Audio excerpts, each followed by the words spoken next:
Ever wondered what happens when a player decides to join the biggest rival team in Europe? Well, over the years, European basketball has seen some truly shocking moves, and we'll go through the most infamous ones. Make sure to watch until the end because the last guy managed to hop 4 rival teams in 4 years in a row. Now, we have to start with Spanoulis. He is the man behind one of, if not the most dramatic transfers in European basketball history. Most definitely the biggest in Greek basketball, as jumping ship between two huge rivals Panathinaikos and Olympiakos is considered a huge sin. We're talking about one of the most passionate basketball nations where fans can go over the line sometimes. It's even more serious when the player making that move is Greek and does it after winning the EuroLeague title just a season prior. Well, that's exactly what Spanoulis did in the summer of 2010. His contract with Panathinaikos expired, he was not satisfied with the role he had in that star-studded roster, so once green now turned red. And what followed then was a lot of heat from the Panathinaikos fans. We're talking about the early 2010s, so it was still a bit more wild, but also these were the times when online forums were the place where you would find the reactions, and those were obviously brutal. Spanoulis was labeled a traitor and became public enemy number 1 for Paulus Ultras Gate 13.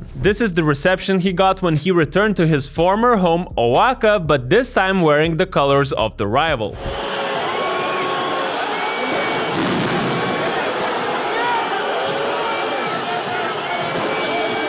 But on the flip side, he also evolved into the undisputed leader and face of Olympiakos. Having more minutes and a bigger role, he led them to back-to-back EuroLeague titles in 2012 and 13, before retiring in 2021 as a true legend of the club. Later, Spanoulis revealed he always wanted to play for Olympiakos even before signing with PAO, as he wanted to, quote-unquote, lead a team that had not achieved anything in recent years and help it succeed in my own way. Next on the list of betrayals is Sloukas. This one's relatively fresh, so we're still witnessing the aftermath. Basically, it goes like this. Sloukas grew up at Olympiakos as he signed with them at the age of 18 and went all the way to the titles with Spanoulis in 2012 and 2013.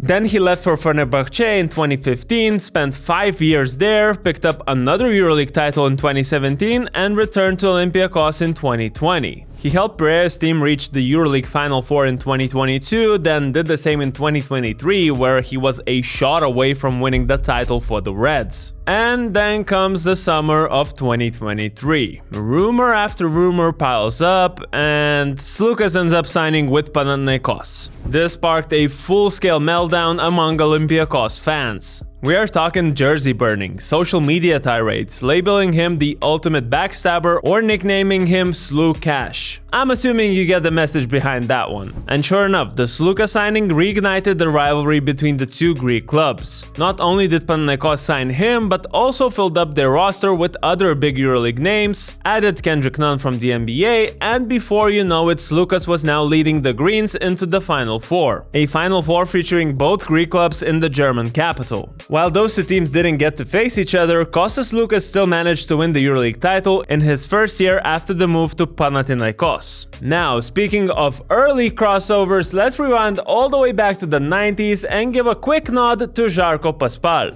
Some younger fans, including myself before, might not fully grasp how big of a deal he was. But in the early 1990s, Paspal was one of Europe's best forwards, and his time with Olympiakos played a key part in the club's resurgence. Then, in the summer of 1994, he joins Panathinaikos directly. Back then, this direct switch was almost unheard of. Olympiakos had been on the rise, and Paspal was a major factor in it. So to see him suddenly wearing green felt like a huge betrayal. The press at the time covered it as a stunning and somewhat confusing move. Although he only spent 1 season with Panathinaikos, it was enough to cause waves for years to come. Many fans date these large-scale traitor narratives back to Paspal. And while opinions remained split, as some recognized he was just seizing an opportunity, this move definitely laid the groundwork for the kind of meltdown we saw with Spanoulis and Sloukas years later. Just before I continue, make sure to check out our partners Rabona. With our promo code BasketNews, you'll get a deposit bonus of 100%. All the info is in the description below. Now that Greece is done, let's hop over to Spain, where we find Dejan Bodiroga. Bodiroga was a Real Madrid player from 1996 to 1998, and he was a star. Then after a stint with Panathinaikos where he won multiple EuroLeague titles, he moved to FC Barcelona in 2002. This move from one El Clasico side to another has happened plenty of times, but mostly in football, where it was much bigger than in basketball. Anyways, it was still seen as a big deal, even though there was a bit of a gap in between. Once a Madridista, always a Madridista, and Bodiroga basically said, "Sorry, I'm a culé now." He then made history by leading Barcelona to their first EuroLeague title in 2003, which only deepened the hatred from Real fans. If Bodiroga's switch was overshadowed by that multi-year gap, there was another guy who also took a 5-year detour, but it was to the NBA. I'm talking about Nikola Mirotic. He grew up in Real Madrid's academy, became a star with them, headed to the NBA in 2014, and returned to Europe in 2019. Everyone assumed if he came back to Spain, Real had to be his landing spot. Surprise, surprise, he signs with FC Barcelona instead. Again, in football, this would have been much bigger, so Mirotic got away with kind of a mild reaction.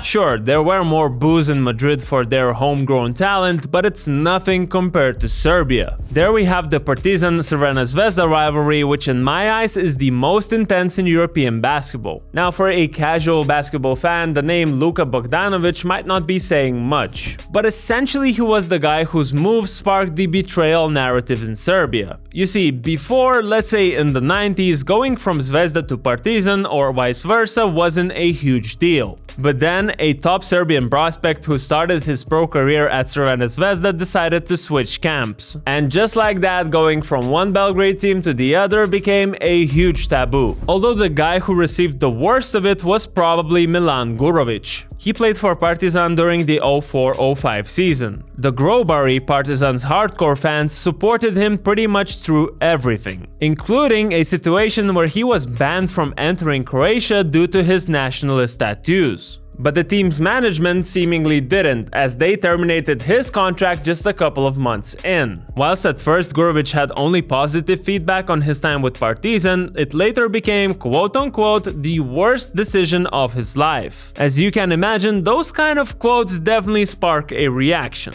The reaction is even greater if you then actually join the biggest rival, which he did in 2005. By 2007 in the Serbian League finals, they were insulting his family with chants from the stands, which triggered Gurovic to call them cattle on TV. Delije, the Red Star fans responded by chanting "You are Zvezda's Chetnik, Milan," which has a historical meaning but also basically meant you are a part of the Red Star family now. And so Gurovic shed a tear, which then of course got mocked by Partizan fans. Yeah, the level of emotional toll that the players go through in Serbia is on a different level. Moving north to Lithuania, Antanas Kavaliauskas' case hits close to home for me as a Lithuanian who saw this drama unfold in real time. The guy was playing for Lietuvos Rytas Vilnius, the arch-nemesis of Žalgiris Kaunas. Not only that, but he was the captain of the team who led them as underdogs to a cup title in 2016, winning the MVP trophy. But even that's not it. That same year, he famously went on the record saying, "I will never play for Žalgiris." I think you know where this goes next. Yup, the very next season Kavaliauskas signs with Žalgiris like it's no big deal. No big deal to him, of course, since the fans immediately called him a traitor who sold out and basically turned on him overnight. In his return to Vilnius, he was greeted by this huge poster basically comparing him to a stereotypical politician who says one thing but then does the opposite. I guess never say never is more applicable than ever with this one. Finally, we get to the man who took all these betrayals to a different level, Dino Radja. First of all, after returning from his brief NBA stint, he joined Panathinaikos in 1997. He plays there for a few years, then goes to Zadar in Croatia for a year and returns to, you guessed it, Greece. But not to rejoin PAO, of course. Instead, he joined Olympiacos for a year, and finally, to backstab yet another fanbase, he then jumped to Cibona in 2001. Zadar-Cibona is another giant rivalry in the Balkans, so in the span of just 4 years, he suited up for for 4 sets of rivals across 2 countries. Of course, we could also add he was a legendary member of Jugoplastika Split, which is yet another Croatian team. So in a sense, Raja didn't bother himself with what the fans thought. Maybe because he was widely considered one of the best European bigs of his generation. So sure, fans might have felt betrayed, but at the same time there was this sense of, well, he's Dino Raja, at least he got to play for our club a little bit. And that wraps up the list of 9 transfers from one rival to another. Which of these do you see as the biggest betrayal? Also, are there any that could be added to this list? Let me know in the comments below. Also, make sure that you are subscribed to this channel, our second channel. Also, like this video, and I'll see you in the next one.